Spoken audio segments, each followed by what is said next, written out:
ஓம் சாய்ராம். ஸ்ரீ சாயின் ஆசீர்வாதத்துடன் ஸ்ரீ கோவிந்த் ரகுநாத் தபோல்கர் என்ற ஹேமாத்மன் இயற்றிய ஸ்ரீ சாய் சச்சரித்திர கிரந்தத்தின் அடிப்படையிலே தொகுத்து மூல மராத்தியிலே விரிவுரையுடன் இயற்றிய தைந்தின் சாயிபோத் பேராசிரியர் டாக்டர் சீதாராம் கணேஷ் தேசாய் அவர்கள். இந்த நூலின் தமிழ் மொழிபெயர்ப்பு ஸ்ரீ சாயின் தினசரி ஞான போதனை தொகுத்து வழங்குபவர் டி.ஆர். மாதவன் அவர்கள். பிரார்த்தனை. சமர்த்த சாயி, இச்சிறு மந்திரம் புனிதமான ஜெயமருளும் மந்திரம். இது இனிய பக்த பாவ மோக்ஷ சூத்திரம். அவரது புனித வாழ்க்கை வரலாறு மதுரம்.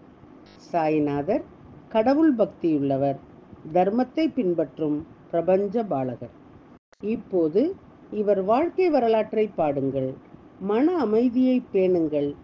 ஈஸ்வர் அல்லாஹ் ஒருவரே கூறுவார், கடவுளில் வேறுபாடு இல்லை என்பார். சாய்ராம் உங்கள் அன்பான சொற்கள், பக்தியும் மரியாதையும் அருளும் வார்த்தைகள். ஓம் ஸ்ரீ சாய்ராம். ஸ்ரீ சச்சிதானந்த சத்குரு சாய்நாத் மகாராஜ் கி ஜெய். ஓம் சாய்ராம். ஸ்ரீ சாயின் இன்றைய ஞான போதனை அத்தியாயம் 20, ஓவி 98. பாபாவினுடைய இத்தகைய தவறற்ற வார்த்தைகளை பலர் அறிந்திருக்கின்றார்கள். அவர் தனது வாழ்நாள் முழுவதும் ஷிரடியை விட்டு வெளியேறவே இல்லை. மக்களிடையே வெறிச்சோடியவர்களிடையேயும் தோன்றினார். விளக்கம். பாபாவின் தனித்துவமான குரலை பலர் கேட்டிருந்தனர். பாபா தனது உடலை விட்டு வெளியேறும் வரை ஷிரடியை விட்டு வெளியேறவில்லை. ஆனால் மக்களுக்கு தரிசனம் அளித்தார். பாபா மச்சீந்திர காட்டிலே மக்களை சந்திப்பார்.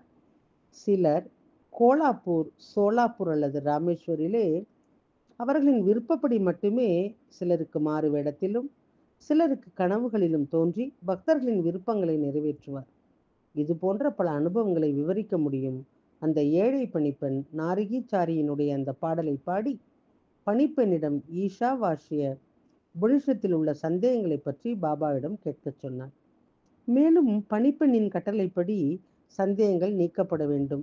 இவை அனைத்தும் பாபாவின் மாயை. முதலிலே காக்காவுக்கு ஒரு வேலைக்காரி இருந்தாள் என்பதும், எதிர்காலத்திலே அவள் பாடல்களை பாடி அவளிடமிருந்து ஸ்ருதியினுடைய அர்த்தத்தை புரிந்து கொள்வாள் என்பதும் புரியவில்லை. ஆனால் அந்த சம்பவம் நடந்தது. வேலைக்காரிகளின் சந்தேகங்கள் நீங்கின என்பது உண்மைதான். இப்போது அவர் ஏன் இவ்வளவு தூரம் சென்றார் என்று யார் சந்தேகிப்பார்கள்? பாபா ஏன் அந்த சந்தேகத்தை அங்கேயே போக்கவில்லை? இந்த சம்பவத்தின் மூலம் கடவுள் அந்த குழந்தையை மறந்து விட்டார் என்று பாபா விளக்கினார். ஆன்மாவினுடைய உண்மையான சித்தீகரிப்பு அனைத்து உபநிடதங்களின் நோக்கமாகும். மேலும் இது மோக்ஷ தர்மத்தினுடைய முடிவு என சோஸ்திரங்களினுடைய சொற்பொழிவு. உயிரினங்கள் வேறுபட்டிருந்தாலும் ஆன்மா பிரிக்க முடியாது. ஆன்மாவுக்கு எந்த படைப்பும் இல்லை. அது பாவத்திற்கும் புண்ணியத்திற்கும் அப்பாற்பட்டது. அது கர்மாவினுடைய பயிற்சியால் கட்டுப்படவில்லை. உயிரினங்கள் வேறுபட்டிருந்தாலும் ஆன்மா பிரிக்க முடியாதது. ஆன்மாவுக்கு எந்த படைப்பும் இல்லை. அது பாவத்திற்கும் புண்ணியத்திற்கும் அப்பாற்பட்டது. அது கர்மாவின் பயிற்சியால் கட்டுப்படவில்லை. பக்தர்கள் இன்றும் ஸ்ரீ பாபாவை அனுபவிக்க வேண்டும். இன்றும் கூட நமது பல சிரமங்களில் யாரோ ஒருவர் வந்து நம்மை வழிநடத்துகின்றார். இந்த வழிகாட்டுதலும் ஸ்ரீ சாயியால் ஈர்க்கப்பட்டு நமது எண்ணங்கள் மற்றும் செயல்களினுடைய திசையை மாற்றுகின்றது. ஸ்ரீ பாபா ஒவ்வொரு கணமும் வந்து கொண்டே இருப்பார் என்று எதிர்பார்க்க கூடாது. அவர் எந்த வடிவத்திலும் பக்தர்களை சந்திக்கின்றார். குறிப்பு: ஒவ்வொரு வீட்டிலும் சாயி நடமாடிக்கொண்டே இன்றும் இருந்து வருகின்றார். ஓம் ஸ்ரீ சாய்ராம். ஸ்ரீ சாயினுடைய தினசரி மற்றொரு ஞான போதனை அடுத்த தொடரிலே கேட்கலாம்.